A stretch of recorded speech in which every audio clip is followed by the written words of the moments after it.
Hey guys, Kelsey from Badge Security and Survival. Today we're going to talk about communications after a catastrophic event, whether it's locally or worldwide. Let's do this.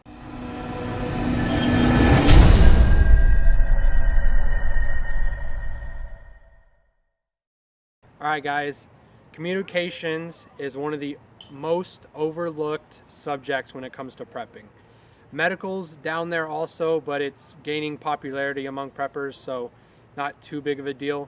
But communications is widely not prepared for by groups or individuals. And it's a big issue due to the fact that it's a key thing to have when stuff does go down, hits the fan, however you want to say it. But when that stuff happens, if you don't have communications, you're not going to be able to talk to your team, you're not going to be able to talk to your family. People think they're just going to pick up their Verizon phone and call their wife and think everything's gonna be all right. Doesn't work like that.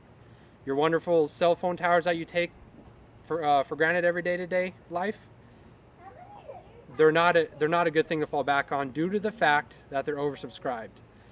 And a lot of this information goes more in detail on my blog. Go check that out. But cell tower being oversubscribed means it's leased out or rented out to multiple companies or people that are allowed to use it. And the way companies get away with this is they plan on not everybody being on the phone at the same time. So if they can make more money but still have the same traffic going through, they're going to do it. But when a disaster happens, everybody's going to be on their phone calling people, making sure their family's all right, checking with their team to see, is it time, that kind of stuff. The cell towers aren't gonna be able to hold that kind of activity.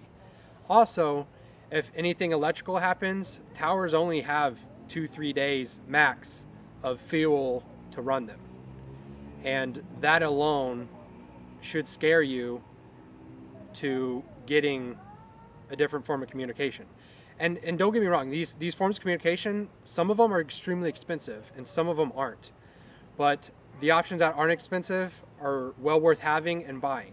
We've done videos on our small little radios that we have, and in city they go 7 miles, out of town they go 12. Something that simple, and it's $16. Something that simple to have for your team is well worth the amount of money that it comes with. Also, you have ham radios, CB radios, FRS, GMRS, and then MERS.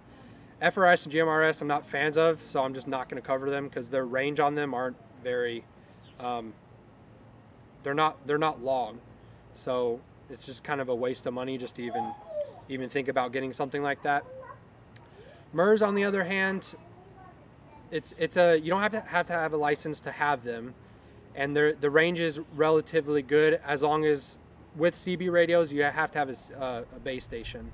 Otherwise, you're not going to get that 50-100 mile range. But it's CB radios or MERS are going to be your two great options for your shorter side of a long distance range, due to the fact that they're both unlicensed. They travel further than a handheld radio does, as long as you invest the money in having a base station.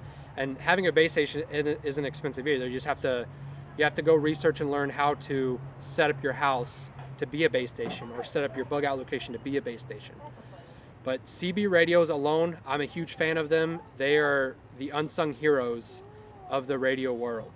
And I think due to the fact that they're not widely popular, and due to the fact that preppers aren't really into communication very much, that's a benefit for us. The people that are actually preparing for communication, that's a benefit to us, that all these, that 30%, 40%, I don't know the numbers, but the fact that communication is such a low on the level of prepping, that's great for us.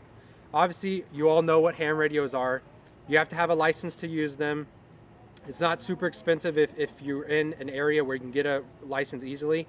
Here in North Dakota, not very many places want to sell license like that or put on classes like that, so it's a little harder for us. But you don't have to have a license to listen to a ham radio. So having a ham radio itself can save your life because you're going to know what's going on around the world. It travels hundreds and hundreds of miles. People in other countries have ham radios. And in the times of disasters, is your license really going to matter when you have a ham radio? I'm not saying you should skip the license. I'm just saying if that's one of your huge issues is a license, just get one and listen to it. It's well worth it. But make sure you guys go check out that blog. It goes into a lot more depth on this situation. But please make sure you look into communications. It's a very, very big issue in today's prepping community. Hey guys, thanks for watching.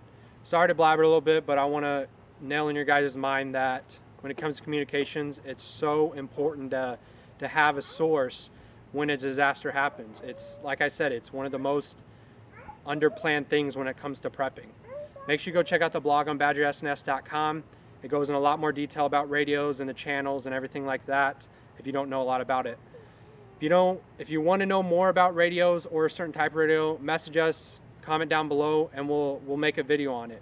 We want you guys to be prepared. If you liked what you watched, click the like and subscribe button, and until next time, make yourself ready.